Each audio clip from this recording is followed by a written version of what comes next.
Hello, welcome to a new episode of LAULIMA, an interview with one of our amazing speakers for the global summit that's coming up, Heal and Evolve, on September 20 to 22nd. And not only is she an amazing speaker and expert, but she's also already on LAULIMA for quite some time. And I'm very happy that she was supporting LAULIMA from the very beginning and really became a dear friend.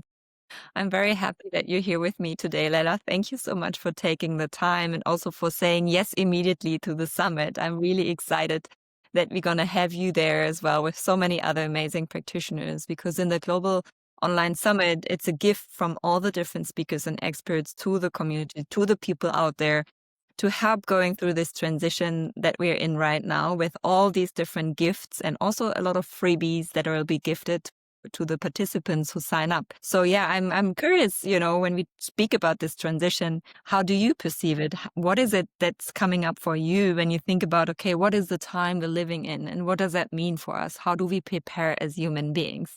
So maybe we can start with this question before we dive in deeper. I love that question, Danny. And it's a beautiful question because it allows me to go somewhere I didn't prepare. So give me a moment to find that space. What do I feel about the time that we are in and the transition that we are moving to?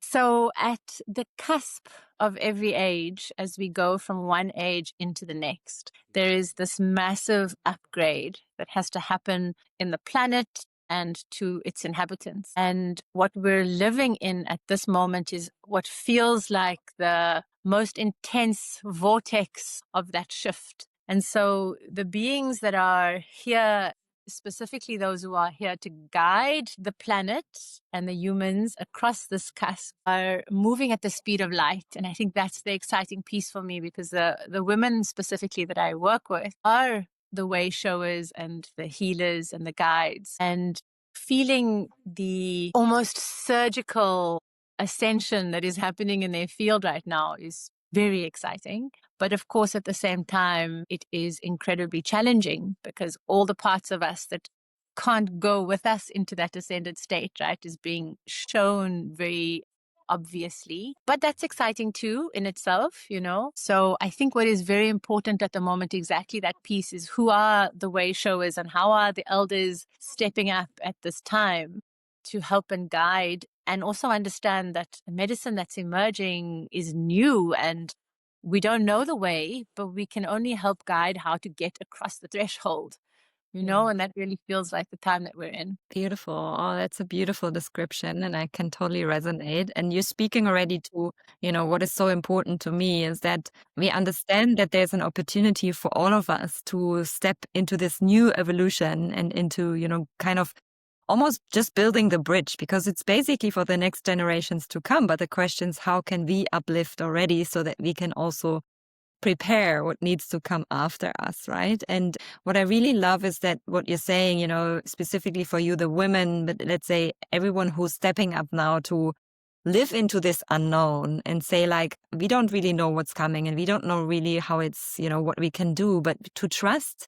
that inner guidance and trust the medicine, trust the wisdom that we have maybe already received in our lives, because we have been going through difficult phases in our lives, or we have already decided to walk that path many years ago. And now every one of us, also in the Global Summit, I can see, that there's so many beautiful people coming together, and each and everyone has their very unique gift, their very unique medicine that they're bringing, so that it's also something that everyone from the audience and from our people who are participating can dive into and see, like, oh, maybe I resonate with this more than this more. So maybe you speak a little bit to the medicine that you.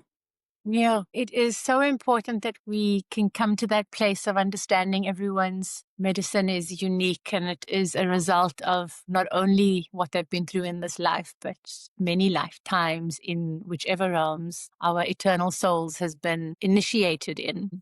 And when we come to that place of resonating and being our medicine, that is far beyond what we've studied or how we express it as a tool, but just who we are, it is so clear who magnetizes into that space. So like we always say, you're not medicine for everyone, right? You can't be medicine. You're not everybody's cup of tea, whatever. There's such a peace in that. And my work specifically is about calling women into who is the medicine that they are and what is that unique snowflake feel like.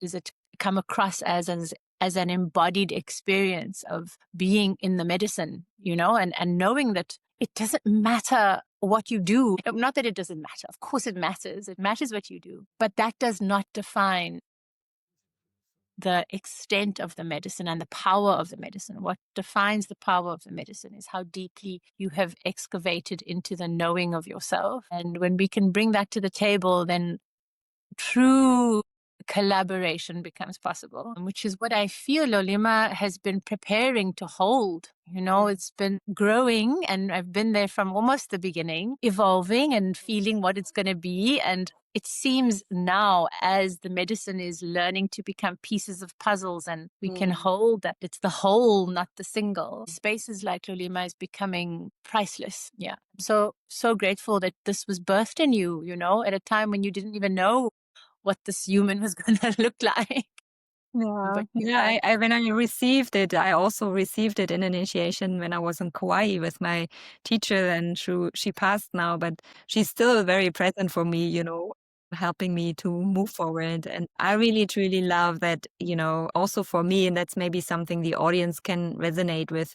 You have an idea and a seed that's kind of coming up within you, and then you need to build the capacity in yourself, and you need to speak to others, you need to make others resonate with the authenticity of that idea, So it's not about convincing them or winning them. It's about sharing what your true essence is, and then allowing them from their perspective to see whether they say, oh yeah, that really resonates with what I feel I want to bring in and give. And that's the beauty, and also what I feel what's standing for this times of transition.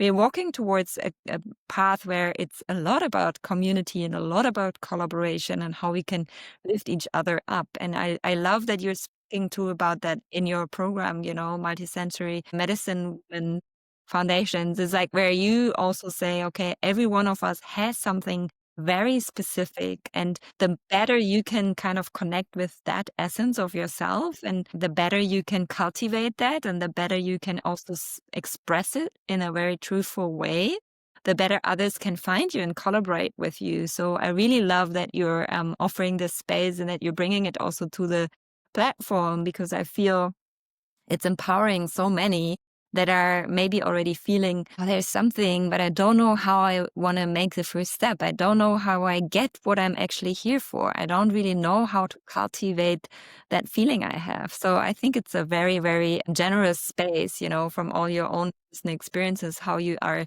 bringing that together also to the Global Summit. So really thank you. And maybe you can speak a little bit to, because I know that the audience will, yes, also prepare for the Global Summit. And it's amazing that we all can share this space. But also, what are the usual questions that specifically in your phase, like women have, when they come to your space, when they contact you, so that we give maybe a little bit of an idea also to the people who are listening in now that they're not alone. I love, putting some examples out there so that they understand, okay, there is a resonance field that I maybe also can participate.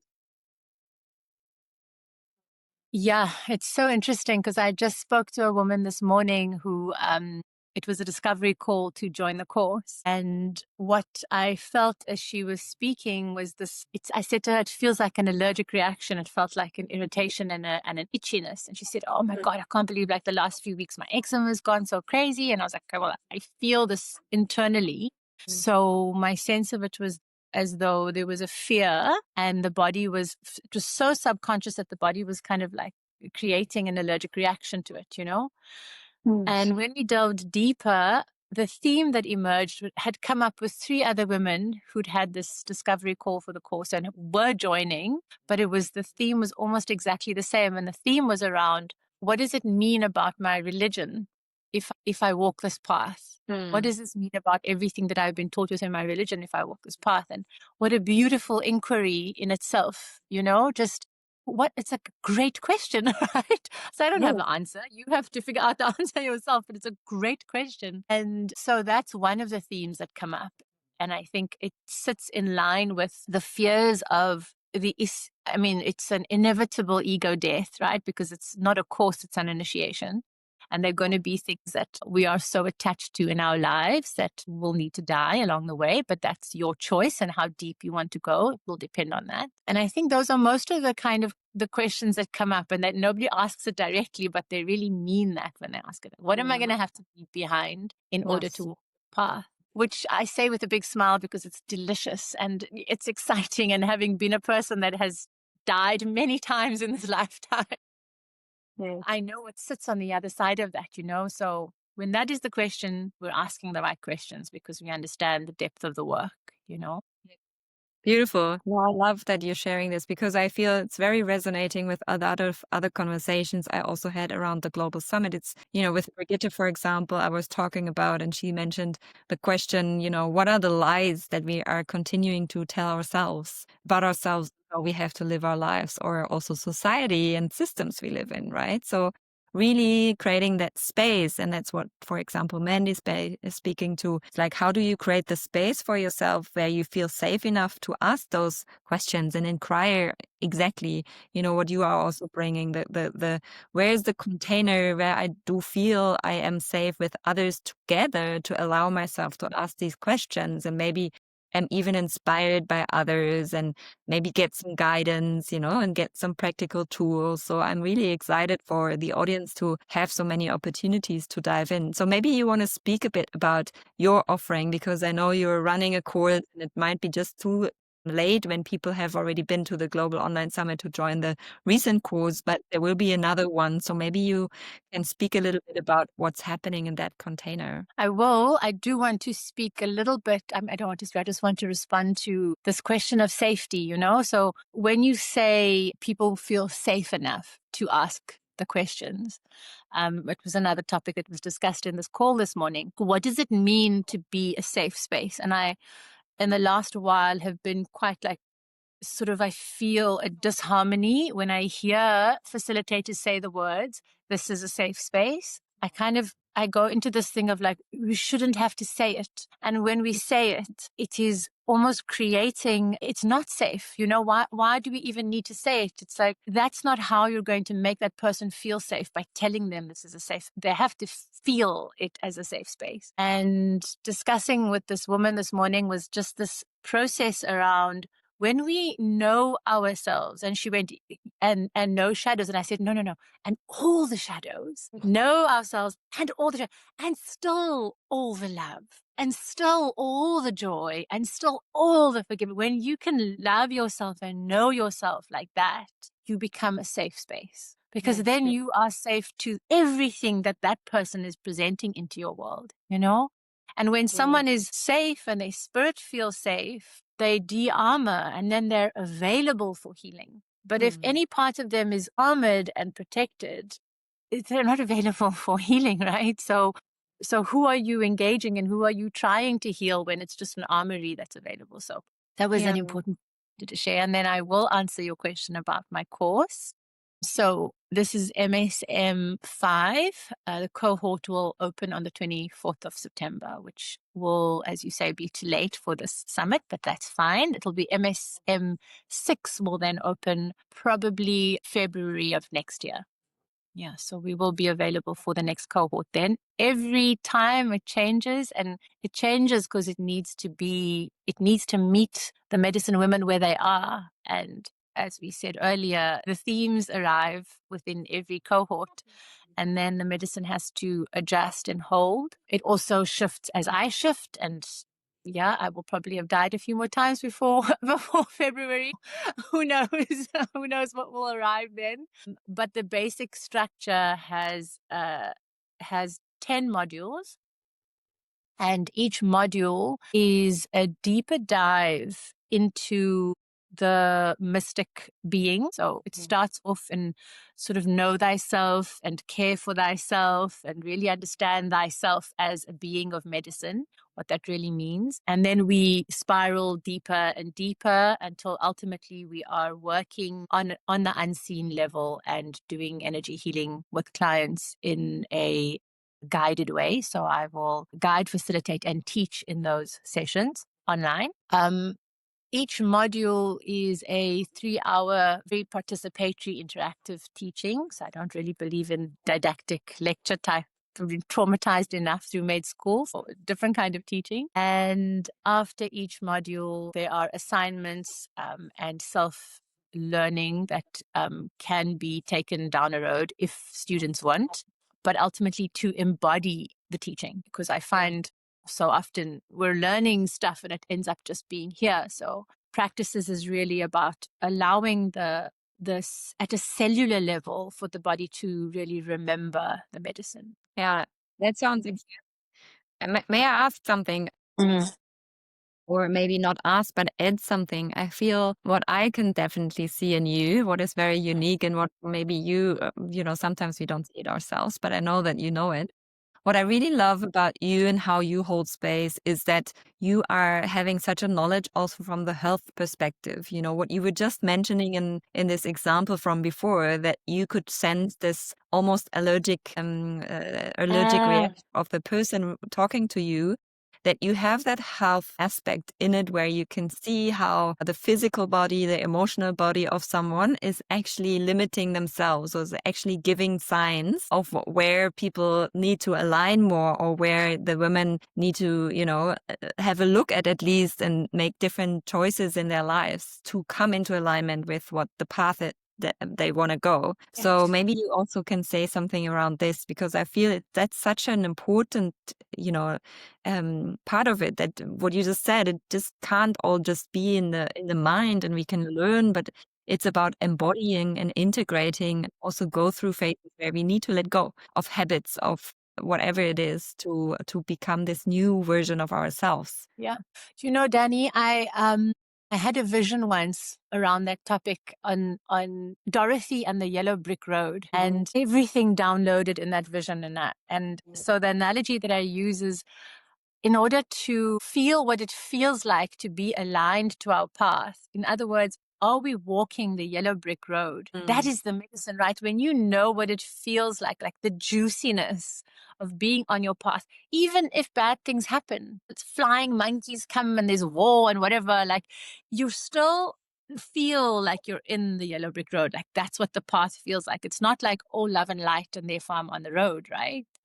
But when we veer off the road and we lose sight of the subtle, we lose sight of that subtle guidance and magnetism toward our path, and we go off into the forest, then bad things happen, but it's from a chaotic perspective. So there's no real chaos when we're in alignment, even when bad things happen, because everything is happening in alignment, right? I'm being very simplistic here, and I know that there are many listeners who are going to be like, that's such bullshit and it's much more complex, and I know it's much more complex, right? It's just a little bit of a way to understand this. So when we walk down the yellow brick road, there is that feeling of intuitive alignment to direction. And when we bring that back into the times that we are living in, what is dismantling is the matrix. And the matrix is the zoo, right? So the walls and the cages, they're disintegrating. And those who still want to hold on for safety, like good luck to them, but it's falling away before our eyes, right? And so what we're left with is the wilderness. Like we're now in the wild. And many of us have forgotten how to survive in the wild. So one of the most important things is when there are normal parts and normal robots telling you whether you can stop or go, like what are you going to use to survive and thrive in the wilderness? And that compass, that internal compass, is really all we have. And I keep pointing here because it's the heart, right? It's the anchoring into the center of that Christic force, that crystalline force. And that is what will guide us forward. Beautiful. I think I'm gonna join the next MM6 maybe, or MM5. Inshallah. It's why I'm saying this, because I can openly say that the last few months for me were some kind of a threshold like this. I had to kind of let go of a few things where I was really sure it's gonna be, always felt like a safety net, not from a financial perspective or something, but a purpose or something that I could focus my work on, and suddenly that was gone. And I found myself in exactly what you're saying, it's like when there's no other guidance or signs or anything anymore, and you need to come back to your own inner wisdom and really sit with yourself, although it's maybe difficult. need to regulate your nervous system. You need to find back to, the stillness of your heart and really ask, okay, what is it that I really want to do? Like, what is it that I'm really here for? How can I really serve best? And what is my path?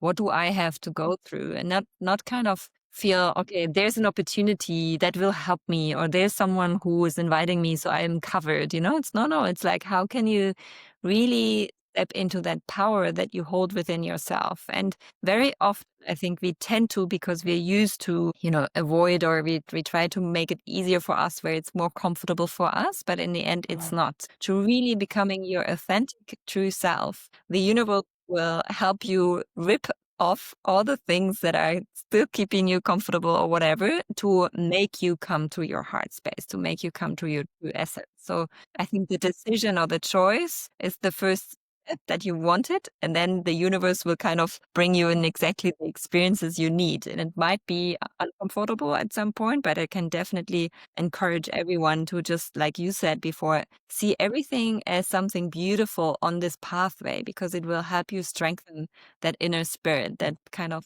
feeling home with yourself, right? Despite the madness. Yeah. Despite madness, to follow, like, see the yellow brick road. Always come back to that yellow brick road, because that's the only path for you that's here to Yeah. walk, right? Even if you don't know where it's going. Yeah. Absolutely, sister. And what you said, we were discussing before around LAULIMA being that seed, where you had no idea what the seed was going to grow into, but you Right. honored in that moment that the seed needed to be planted. And all the Yes. seed needed was a little bit of watering, it wasn't much. And now the seed is a plant and it's saying, I need you more. Like, we need to prune, we need to do stuff. And you still don't know what it's becoming, but you're trusting because your compass is calling you there, right? Right. Yeah, beautiful. Thank you for I'm so reminding me. grateful. Yeah, no, I'm really, really happy. So let me ask you, when, this beautiful course that's happening where people can apply already now, I'm going to put the information in the caption, but Thank also, you. like, what are you bringing to the summit, like to the global online summit? We said that everyone brings their own medicine. We could fill hours probably, but everyone just has 30 minutes. So what is kind of your core essence that you're going to bring for people to enjoy this freely, and then see whether they resonate with the medicine? It's not an easy question for me because as I hold there's so much that unravels, and I feel this 1,000-petaled lotus opening. And I know that what I'm going to bring will be transformative within itself. I know that whatever is presented is going to within itself be a download, but without trying to create the form before the spirit has landed. I feel as though I will limit it by giving it too many words, but I can share certainly that it will be a journey of connecting to one's self as medicine, and what Beautiful. that really means, and how does one open up to receiving that channeled guidance, to be able to be a vessel for the divine. I love it. And I love that you're voicing that you can't put it into form yet, as the spiritual guidance has not landed yet, because there's so much time still. But this is exactly what you're bringing. So you were expressing actually what you're bringing already in that notion, because it's to learn how to receive that guidance, right? And how to meet oneself, and how to find out, what is the essence that I can actually bring. So beautiful. Thank you so much.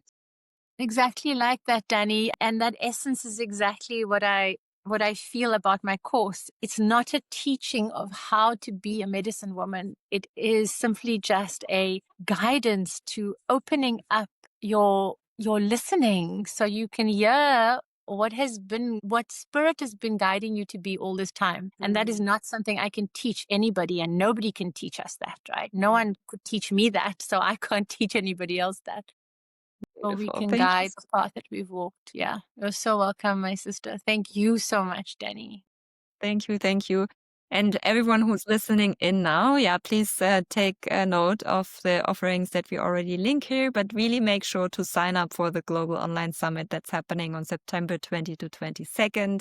And you will meet Leila and so many other amazing speakers and experts, and they will all bring their free gifts also for you to receive after the conference. So please sign up and help us to spread the word, so that many, many people will receive this beautiful gift.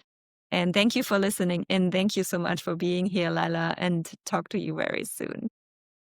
See you soon, Bye. Danny. Bye.